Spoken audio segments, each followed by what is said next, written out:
Hey guys, welcome to this video. This is Raj from BA to Care. In this video, I'm going to tell you how to register for Maharashtra MBA CET 2023 exam. ये जो registration है totally online है, आप अपने laptop से या desktop से कर सकते हो। I will not recommend to fill via phone, ठीक है। तो आप साइबर कैफे चले जाइए अगर आपके पास लैपटॉप या डेस्कटॉप नहीं है तो, या फिर आप किसी फ्रेंड से हेल्प ले लीजिए। ये वीडियो देखने के बाद अगर आपके मन में फिर भी कुछ क्वेश्चंस रह जाएंगे फॉर्म फिलिंग को लेकर, आप या तो वीडियो के कमेंट बॉक्स में डाल दीजिएगा या फिर आप हमें कॉल या व्हाट्सएप कर लेना, ठीक है। तो ये जो पर्टिकुलर फाइल है ये सीटी सेल ने अपने वेबसाइट पे डाला हुआ है। टोटल 14 स्टेप्स हैं जो आपको फॉलो करने हैं। 14 स्टेप्स अगर आप अच्छी तरीके से कर लेते हैं दैट मीन्स आपका जो फॉर्म है वो कम्प्लीटली सक्सेसफुली सबमिट हो चुका है। सबसे पहला जो है आपका चेकलिस्ट। चेकलिस्ट का मतलब क्या होता है कि क्या क्या चीज़ें हमें लेके बैठनी है जब हम फॉर्म फिलिंग करेंगे, ठीक है। तो वो मैं आपको इस वीडियो में बताऊंगा। फिर एप्लीकेशन प्रोसेस का फ्लो क्या है, न्यू रजिस्ट्रेशन कैसे करना है। इन केस कुछ स्टूडेंट्स ऐसे होते हैं जो लिखते नहीं है तो मैं आपको रेकमेंड करूंगा आप एप्लीकेशन नंबर लिख लीजिएगा एंड पासवर्ड भी। इसको आप अपने ही मेल पे, अगर आपकी डायरी मेंटेन करते हैं उसमें लिख लीजिएगा, या आप अपने आप को खुद को मेल कर दीजिएगा ताकि आपके पास यूज़र नेम एंड पासवर्ड हमेशा रहे। इन केस किसी रीज़न से आप खो देते हो आप उसको रीसेट कर पाओगे। आप forget password forget application number आप करके आपका जो लॉगिन डिटेल्स है उसको आप ले पाओगे, ठीक है। फिर आपको साइन इन करने के बाद डोमिसाइल एंड कैटेगरी डिटेल्स डालने होते हैं। क्वालिफिकेशन डिटेल्स है, एग्ज़ाम सेंटर की प्रेफरेंसेस है। This is very important. काफ़ी सारे ऐसे स्टूडेंट्स हैं उनको लगता है कि हम सेलेक्ट कर सकते हैं कि हमें कहाँ पे एग्ज़ाम देना और वही फिक्स हो। देखिए आप प्रेफरेंसेस दे सकते हो, सेंटर एलोकेशन सीटी सेल के द्वारा होगा। एक बार हॉल टिकट पे छप गया उसके बाद आप उसको कोई चेंज नहीं कर पाएगा। फिर you have to upload photo and signature. कुछ और रिक्वायर्ड डॉक्यूमेंट्स हैं, प्रूफ ऑफ आईडी, वो आपको अपलोड करना है। तो ये सब चीज़ें जो हैं चेकलिस्ट में आपको बताऊंगा क्या क्या चीज़ें रखनी है, आपको रेडी रखना है ताकि आपका फॉर्म फिलिंग बहुत जल्द हो जाए। मैं आपको बता देता हूँ, ये वीडियो एक बार आप देख लेंगे फिर 15 से 20 मिनट के अंदर आपका जो पूरा का पूरा फॉर्म फिलिंग है वो आप कर पाओगे अगर आप सारे जो डॉक्यूमेंट्स हैं उसको लेके साथ में बैठे हो। फिर आपको प्रीव्यू करना है, वैलिडेट करना है, एप्लीकेशन फ़ीस पे कर देनी है। फिर एक सीईटी एप्लीकेशन फॉर्म आएगा जिसको आपको संभाल के रख लेना है। सॉफ्ट कॉपी भी उसका प्रिंट आउट भी आप ले लीजिएगा, सॉफ्ट कॉपी मेल पे रखिएगा क्योंकि एडमिशन के टाइम पे वो काम आने वाला है, ठीक है। तो सबसे पहले चेकलिस्ट की मैं बात कर रहा हूँ। Mobile number is very important. आपका जो मोबाइल नंबर है ये आपके पास अभी भी होना चाहिए एंड एडमिशन के टाइम तक ये होना चाहिए, ठीक है। मोबाइल नंबर आप चेंज नहीं कर सकते हो। ईमेल आईडी भी एक रिक्वायर्ड है जो आपके पास अच्छी तरीके से होना चाहिए। आपका फ़ोटो एंड सिग्नेचर, फ़ोटो की जो साइज़ है वो यहाँ पे लिखी हुई है इसी फॉर्मेट में, जेपीईजी या फिर जेपीजी, मैक्सिमम 50 KB का फ़ोटो होना चाहिए। आप गूगल पे सर्च करोगे convert this image into a short JPEG, आपको काफ़ी सारे वेबसाइट्स मिल जाएंगे, आप उसको कर लीजिएगा। एक और वीडियो का लिंक भी मैं आपको इसी वीडियो में दे दूंगा जहाँ पे हमने बताया हुआ है कि किस प्रकार से आप अपना जो फ़ोटो है उसको इस पर्टिकुलर साइज़ में कर सकते हो, ठीक है। ये रहा आपका एप्लीकेशन का पूरा जो रजिस्ट्रेशन है उसका फ्लो। आपको वेबसाइट पे आना है, रजिस्टर करना है। ये मैं आपको स्टेप बाय स्टेप इसी वीडियो में बताने जा रहा हूँ। बहुत सिंपल है। पर्सनल डिटेल्स डालना है, complete domicile and category details आपको करना है, क्वालिफिकेशन के डिटेल्स डालने हैं, एग्ज़ाम सेंटर प्रेफरेंस देना है, फ़ोटो सिग्नेचर अपलोड करना है, आईडी प्रूफ अपलोड करना है, उसको एक बार अच्छी तरीके से देख लेना है। एप्लीकेशन जो सीईटी की एग्ज़ाम फ़ीस है वो आपको पे करना है एंड एप्लीकेशन फॉर्म आपके सामने होगा, दैट्स इट, ठीक है। अब हम समझते हैं कि क्या है। तो ये रहा जो वेबसाइट है, इसका जो डायरेक्ट लिंक है एमबीए का वो मैं आपको इसी वीडियो के नीचे दे दूंगा। आपको लॉगिन करना है, ये पेज दिखेगा आपको, यहाँ पे क्लिक करना है एमबीए सीईटी। फिर आपको जब आप एमबीए सीईटी के पेज पे आओगे इस तरीके से कुछ इंस्ट्रक्शंस हैं, यहाँ पे आपको क्लिक करके you have to click here I accept and proceed, ठीक है। आपको इसके बाद आपका नाम, ओके, जिस प्रकार से 12th में या फिर ग्रेजुएशन में है उसी प्रकार से आपको यहाँ पे नाम आपको लिखना है, ठीक है। फिर फादर्स नेम, जेंडर, यहाँ पे आपका mother's name, you have to confirm your gender, okay. आप marital status, date of birth, religion आपका क्या है, annual family income, this is optional, तो अगर आप डालना चाहते हो तो डालिए, नहीं डालना चाहते हो तो कोई दिक्कत नहीं है। Religion, mother tongue and nationality, ठीक है, ये आपको एंटर करना है। इसके बाद आपका परमानेंट एड्रेस पूछा जाएगा, यहाँ पे आपको एड्रेस डालना है। तो जो आपका बेसिक डिटेल्स है एड्रेस का वो आपको यहाँ पे एंटर कर देना है। अगर आपका परमानेंट एड्रेस ही वहाँ पे आप रह रहे हो जहाँ पे आप कम्युनिकेशन चाहते हो इन केस, तो यहाँ पे एक ऑप्शन आता है same as permanent address correspondence का, यहाँ पे क्लिक कर दोगे, दोबारा एंटर करने की ज़रूरत नहीं पड़ेगी। सेव एंड प्रोसीड, ठीक है। देन फिर आपको एक OTP आएगा, आपको मोबाइल नंबर डालना है, ईमेल आईडी यहाँ पे डालना है, पासवर्ड आप ही को सेलेक्ट करना है। तो कुछ बच्चे ऐसे होते हैं जो कंफ्यूज हो जाते हैं कि पासवर्ड कहाँ से, अभी तक तो हमने कुछ पासवर्ड मिला नहीं। ये पासवर्ड जो है ये आपको क्रिएट करना है, ठीक है। कुछ इंस्ट्रक्शंस दिए गए, इस इंस्ट्रक्शंस को फॉलो करके you have to create your password.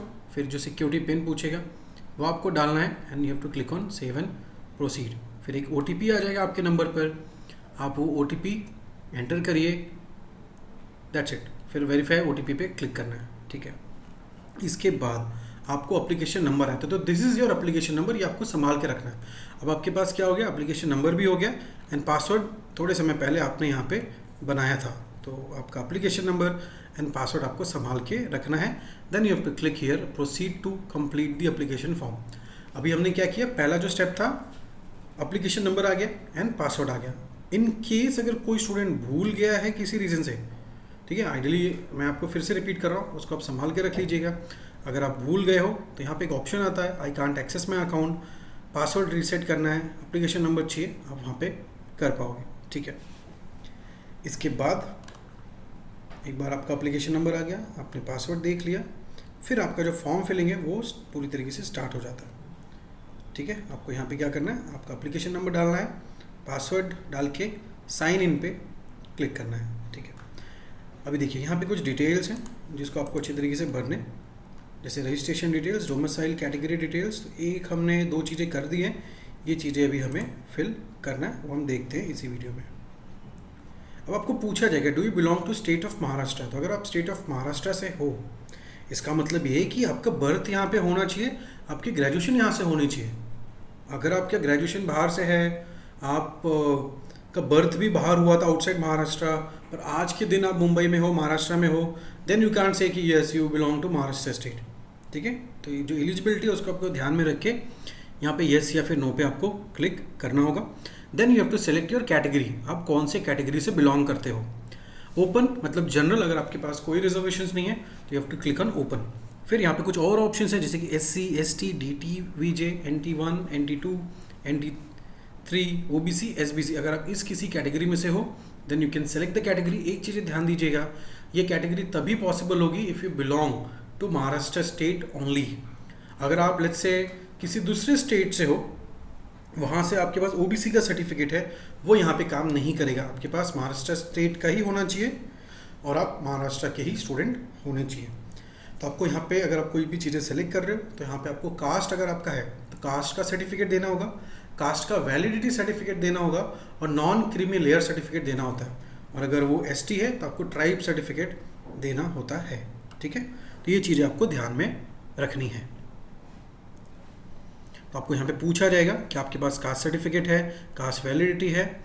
In case अब कुछ स्टूडेंट्स ऐसे हैं जिन जो कैटेगरी से बिलोंग तो करते हैं but they don't have certificate, ठीक है। तो आपको आप सेलेक्ट कर सकते हो आगे चलने के बाद, जब आपका कैप राउंड होगा, कैप राउंड जो आपका एडमिशन प्रोसेस होगा आफ्टर CET रिजल्ट, वहाँ पे जाने के बाद आपको validity certificate, caste certificate, non creamy layer certificates upload करने होंगे, ठीक है। उस टाइम पे अगर आप अपलोड नहीं कर पाओगे तो आपको फिर से जनरल कैटेगरी में डाल दिया जाएगा। तो ये चीज़ें आपको ध्यान देनी है। फिर कुछ और चीज़ें हैं जैसे कि आपका कास्ट सर्टिफिकेट। तो अगर आपका एज ए सेड अगर आप ST से बिलोंग करते हो तो आपको tribe certificate, tribe validity certificate आपको अपलोड करना है। अगर आज के डेट में आपके पास नहीं है, कोई दिक्कत नहीं है। आप देखिए यहाँ पे ऑप्शन आपको दिख रहा है अप्लाइड बट नॉट रिसीव्ड। देखिए एक स्टूडेंट ऐसा है जिसके पास सारे डॉक्यूमेंट्स होंगे तो आप वो सारे डिटेल्स डाल सकते हैं। आप दूसरा स्टूडेंट ऐसा है जिसने अप्लाई किया है बट अभी तक आया नहीं है, तो आया नहीं है तो आप यहाँ पर लिख सकते हो अप्लाइड बट नॉट रिसीव्ड। और अगर नहीं है फिलहाल तो कोई दिक्कत नहीं है, एडमिशन प्रोसेस के टाइम पे आप जो कैटेगरी है उसको आप चेंज कर पाओगे, ठीक है। तो अभी आपको घबराने की जरूरत नहीं कि आज नहीं है, मैं आज कैसे फॉर्म भरूँ, आप फॉर्म ईजिली भर सकते हो, ठीक है। Then non creamy layer certificate, ये आपको 2024 तक का वैलिडिटी का चाहिए, ठीक है। नॉट अप्लाइड भी अगर है कोई दिक्कत नहीं है, आप बाद में इसको अप्लाई करके आप ला सकते हो। If you belong to like if the person is with disability, आप वहाँ पे यस सेलेक्ट कर सकते हो। देन आता है आपका क्वालिफिकेशन डिटेल्स, ठीक है। आपका ग्रेजुएशन, दो ही ऑप्शन है, या तो आप पास कर दिए हो या फिर आप अपीयरिंग हो। अपीयरिंग मतलब आप अपीयर करने वाले हो एग्ज़ाम को, पास मतलब आप पास हो गए, आपके पास डिटेल्स हैं उसके। तो जो भी आपका पासिंग ईयर है, कितने साल का ड्यूरेशन था, डिग्री का नाम क्या है, ओके, कितने मार्क्स आपको मिले, वो सारी चीज़ें यहाँ पे आपको एंटर कर देनी है, सेव एंड प्रोसीड कर देना है, ठीक है।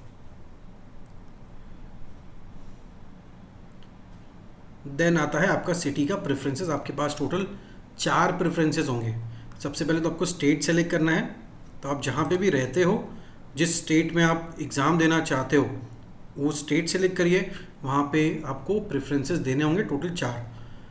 पहला जो नज़दीक है आपके घर से वो आपको डालना होता है।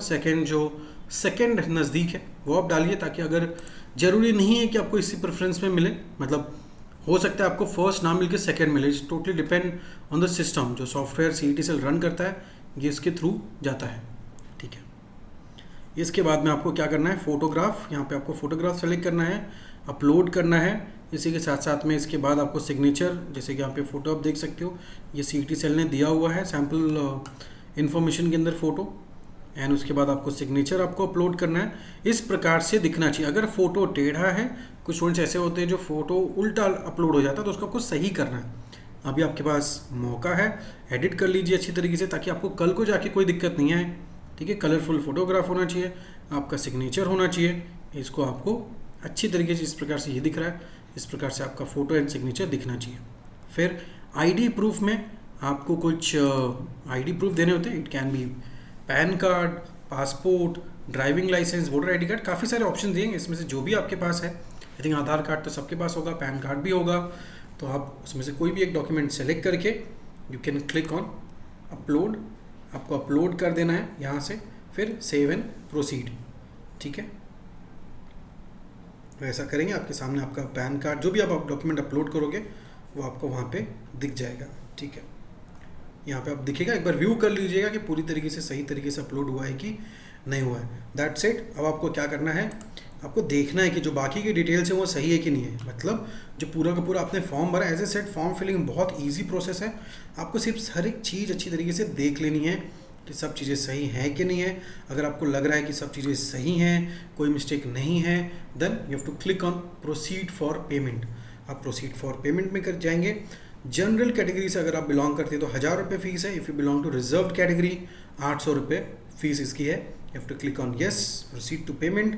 इसके बाद जो फ़ीस आपको दिखेगा वो आपको पे करना है। ऑनलाइन का ऑप्शन है, जहाँ पे आप debit card, credit card, net banking, काफ़ी सारे पेमेंट ऑप्शन है, UPI पेमेंट्स हैं, वहाँ से आप पे करके आपका जो पूरा फॉर्म फिलिंग है उसको आप कंप्लीट कर सकते हो। वंस यू विल पे, आपके सामने ये पेमेंट स्क्रीन ऐसे आएगी। पे नाउ आप करोगे, कुछ माइनर फीस हो सकती है, जो भी प्लेटफॉर्म आप यूज़ करते हो वो आपको पे करना होगा। And that's it. आपका जो फॉर्म फिलिंग है वो कंप्लीट हो गया। आपके सामने आपका अप्लीकेशन फॉर्म दिखेगा इस प्रकार से। आपको क्या करना है, प्रिंट अप्लीकेशन फॉर्म। अब देयर इज अ पॉसिबिलिटी कि सबके पास प्रिंटर नहीं होगा, आपको प्रिंट पे क्लिक करना है, देन सेव एज PDF करना है। सेव एज PDF करके अपने ही डेस्कटॉप पे, अपने ही लैपटॉप पे आप उसको सेव कर लीजिए, अपने ईमेल पे रख लीजिए, क्योंकि ये जो डॉक्यूमेंट है ये बहुत इंपॉर्टेंट डॉक्यूमेंट है। इसके बिना आपका एडमिशन नहीं हो पाएगा, ठीक है। तो आपको CET का जो फॉर्म फिलिंग है, CET एप्लीकेशन फॉर्म इसको बोलते हैं, इसको आप रख लीजिएगा। जब एडमिशन प्रोसेस आएगा वहाँ पे ये लगने वाला है। Fine, so thank you so much. आपको क्या करना है, keep a copy of Maharashtra, ये आपका एप्लीकेशन नंबर आ गया, इस पर लॉगिन ID है, पासवर्ड है, इसको आपको संभाल के रखना है। Fine, so thank you so much. We wish you all the very best for your exam. Thank you.